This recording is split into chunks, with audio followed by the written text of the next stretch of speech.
was affected more than the upper portion, and we're just correcting our load calculations right now. Once we get the load registration and calculation proper, so the map and MAF calcs are on top of each other, then we're ready to move into the calibration fuel map and update any kind of deviations or changes that we're seeing in here. So I haven't touched any of my lower operation points or the idle portion for my MAF sensor, so everything is pretty much left alone. It's just going to be that 2.5 volt and higher is where we're focusing on again, because we're seeing a big discrepancy there. Okay, let's try this. So I have to turn my traction control off, and I'm already on my snow setting here for my diff control. The check engine light is on the dash. That's because I have just on that flash. I could go clear it out here with my software. I don't care right now. I know what that's for. I know it's not actually throwing a code. So let me go here and start to drive it again. I'm going to bring this down here in engine speed. We're going to bring it down here to 3,000 RPM. Just make sure that that is good, which looks like it's good. Okay, put it in gear here and let's shift up through the gears.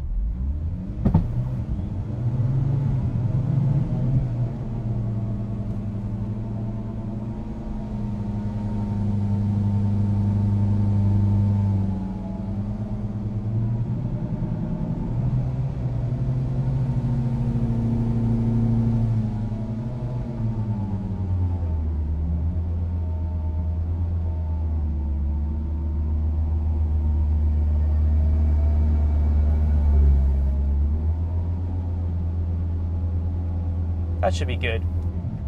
Let's put it in neutral. Put it in park. We shut it off here, and then we'll stop our data logger. Go in here into our Evo scan, stop our logging. Okay, so now let's open that back up and let's check our load registration. Again, we're just trying to get our load registration proper here.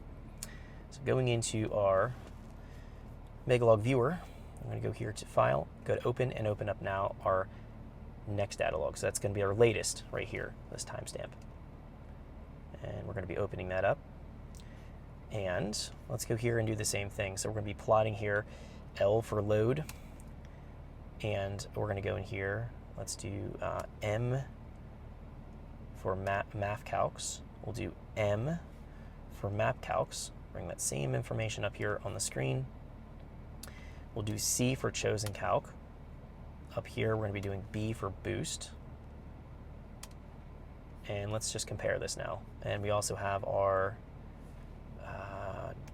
type in D here, see if it's going to allow me to find the other previous channel we're looking at, the differential load calc diff.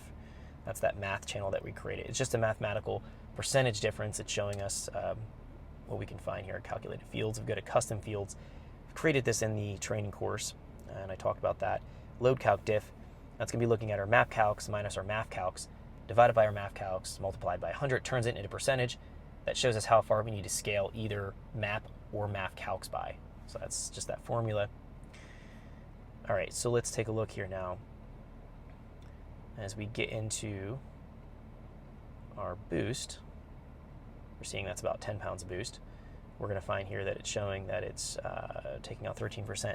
Let's just verify this is going to be the last data log. I just want to make sure that I'm not mistaking this. And it looks like that was the previous data log. This right here is actually the latest data log. It looks like I overlooked that. I didn't see that up there. Now let's try to open up our latest one. That's going to be much better. I'm using my down arrow here just to focus in. And now let's try this. L for load. And we're going to be doing B for boost. Okay, and our next lane here, M for our MAF calcs, M for our map calcs. Oh, not MAT, map calcs. And then we're going to have C for our chosen calc. And then finally here, we're going to have our, let's go down here and find that L for load calc diff. Okay, so now we can see we're showing 6% difference. That's at idle here. That's at roughly 1,000 RPM. Now let's take a look and we're actually driving it here. So now what we're finding, as we get into boost, this is about 10 pounds of boost. We can see the load is showing about 154. MAF calcs is showing. Thanks for checking out our teaser clip. If you want to see the rest of this video and more than 500 hours of current EFI training we have to offer, make sure you click right here. If you want to go and check out more teaser clips from this training course, click here, and you don't want to miss any of the videos we're going to be releasing on this channel, so make sure you subscribe and click here. Thanks for watching, and I'll see you guys later.